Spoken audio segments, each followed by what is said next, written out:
Hey, what's up? It's Kit. Time for another video. Today, we are going to rig the Sea Falcon Z-Slow Neo. Now, this is one of the mainstays of Sea Falcon, and when the current is a bit on the swifter side, this is one of those that work so well. Okay, very easy to use.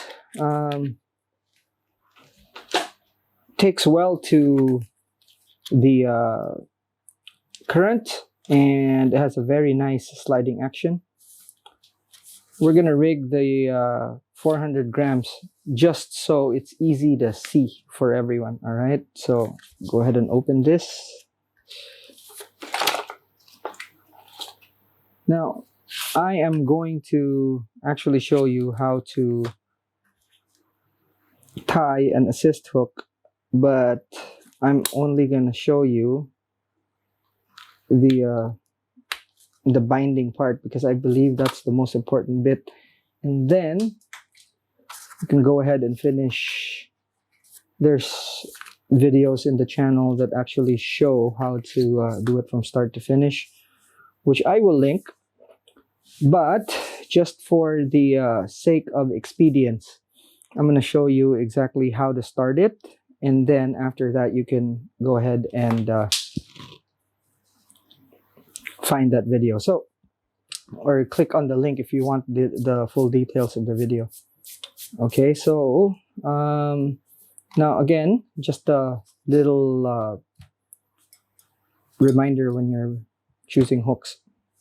What I do is, firstly, I check the hooks like so on the body of the jig. This is how I size the it's a bit too big, but what I want is for this to just be in that position right there. If it's a double hook, if it's a single hook, then something like this would be perfect. Okay, also the length, I choose this to be shorter up front, and then this would be longer, and they don't meet. If there's a small gap there, it's fine, but that's it for the length and the size. Okay, now I am going to be tying this with just this right here. Okay, get a length so that first what I do is take the length like so, and that's what I use. Cut this. Cutting it with a knife gives you a cleaner cut than with scissors. If these are front hooks, what I do is I will take the core off, insert a fluorocarbon. In this case, I'd be using something like this, which is 25-pound test. This is for the rear hook, so I won't bother with that because the rear hook, I don't put any sort of insert. Okay, now I put a knot. Okay, tighten that. You could use your pliers to tighten it. Okay, I burn the ends just so I know it's not gonna move. Like so. Okay. You don't have to have a fly tying vise, but the fly tying vise makes it easier, but for the purposes of this demonstration, I'm just going to use my hands. Okay, so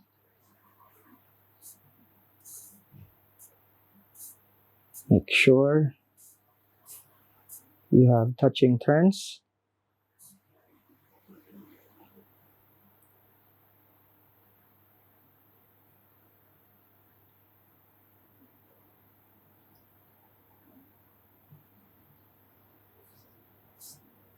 like that.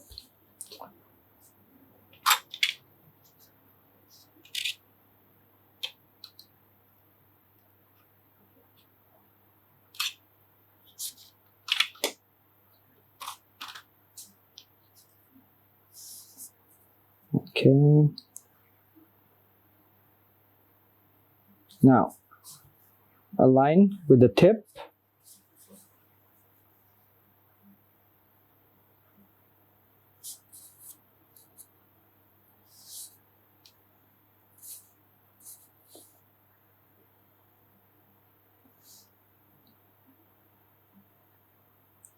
That, what I do is just bind it into position.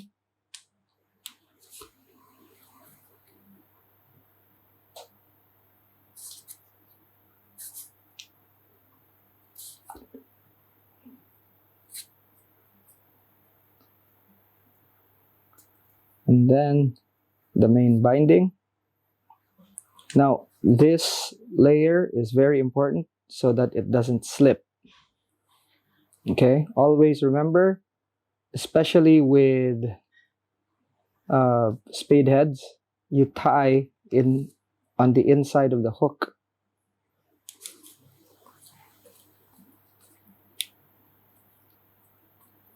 And then you try to be as clean as possible when you bind. You have two choices after. It's either you put shrink tube over this, or what I do is just super glue everything.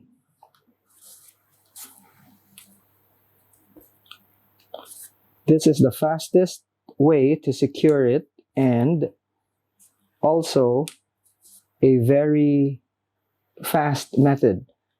Now with this, it's also easy to just space it out. So that's easy.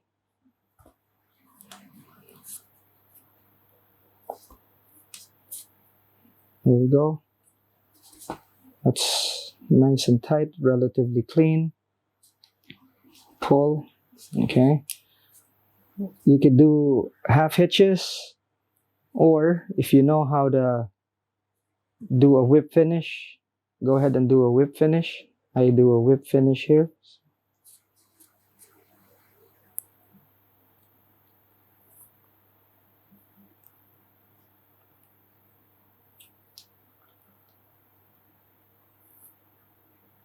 Just a habit from my fly tying days.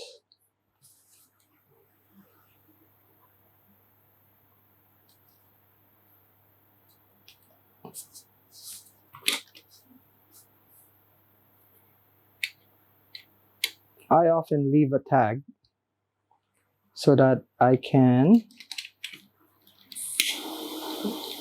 burn it off. That way there's a knob at the end and it doesn't come loose.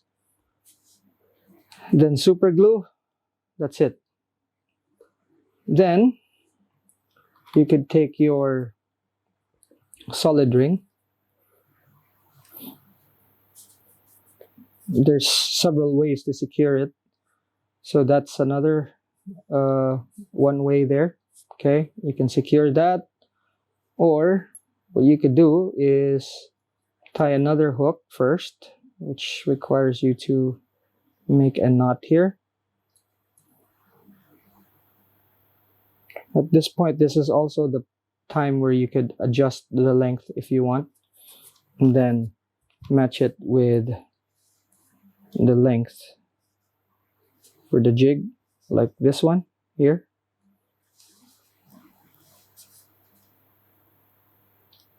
That's it. And then you could proceed to finish it. Okay, so for this particular one, we have this, which is for the back. And then I have this, which is an offset for the front. Now, as you can see, there's a bit of a gap there, which is fine. Now, there are several ways to rig this, of course. You could Yeah, let's do it like that. You could have two hooks, you could have singles, but for this particular example, I'm just gonna put offset here, double here, okay, and that's it. All right, so there's a few configurations that you could do on your own. You could do offsets, both offsets. You could do singles like these. You could do three, a single here, a double there, or a double on top, a single on the bottom, or two singles. It really depends on what you want to accomplish. This one here is a very good example of a really long back with some flashy material. Okay, but remember that the one at the back should be longer, because what you want is for this to have the most hook up percentage that you can, and it's really soft here, so this actually kind of just flails around. To when the fish strikes, it has the most chance of snagging the fish or getting sucked into the mouth, whereas for the one up front, you need it to be a bit stiff, which is a assist hook with an assist hook with a an insert, so that it doesn't actually flail around and hit your leader. So that's it.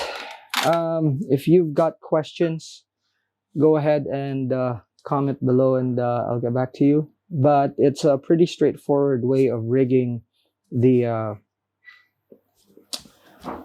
Z-Slow Neo, and again, a very easy jig to use, very versatile in that regard, and one of actually my fish catchers.